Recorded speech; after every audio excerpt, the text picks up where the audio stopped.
Je vous emmène à la découverte du jardin comestible de la semaine. Partons pour la banlieue lyonnaise. Alors ce jardin s'appelle le Jardin du Soleil et vous allez voir qu'en mêlant insertion et maraîchage, là-bas ils cultivent et récoltent bien plus que de beaux légumes. Regardez.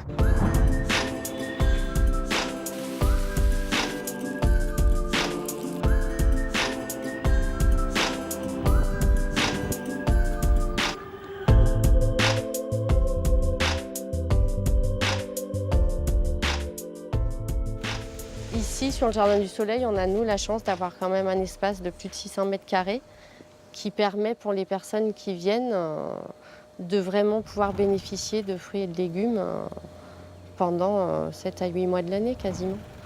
Du coup, c'est un jardin qui permet et de travailler sur l'insertion sociale et professionnelle des personnes, mais qui est aussi un lieu de lien social, de rencontres, d'échanges.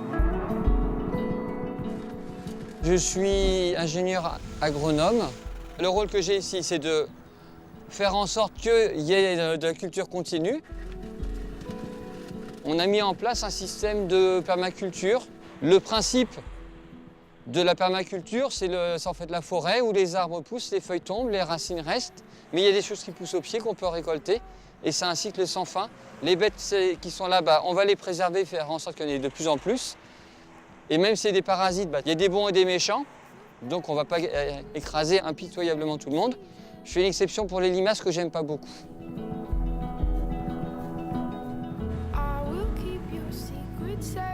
Là, c'est des bandes d'épinards qui sont là. Dans ces bacs-là ont été semés plutôt les herbes, coriandre, persil, des choses comme ça. Derrière, c'est une serre où on fait des semis. Et ça permet de ne pas acheter de plants, ou de moins acheter de plants en tout cas.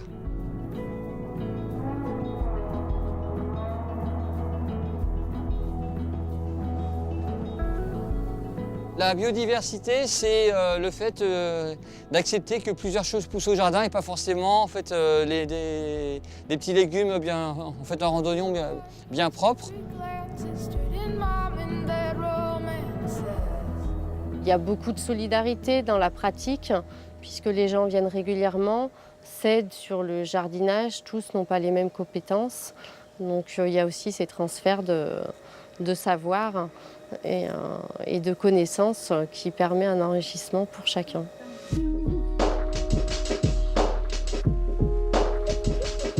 Il faut apprendre à moins diriger et à juste impulser les choses ou à proposer et faire avec les gens.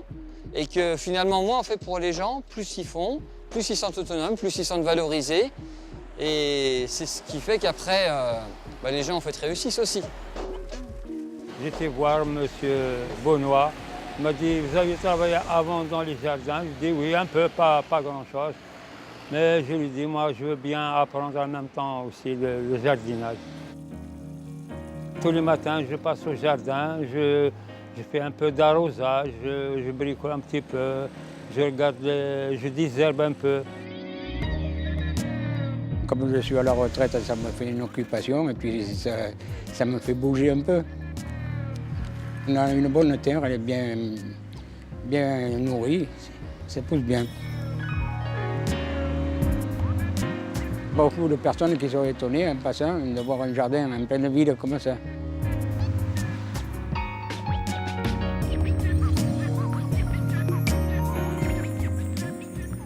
Oh bah oui, c'est bon, surtout moi je suis amoureux de la terre. Hein. C'est la deuxième mère, la terre. Il faut bien la travailler pour qu'elle te donne.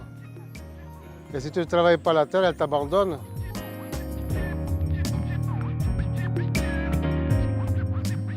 Le fait d'avoir accès à un jardin en cœur de ville, ça permet ce retour à la terre, ce retour à la nature, qui permet aux gens de reprendre contact avec les légumes quand ils poussent et comment ils poussent et de reprendre, de reprendre la mesure de cette réalité.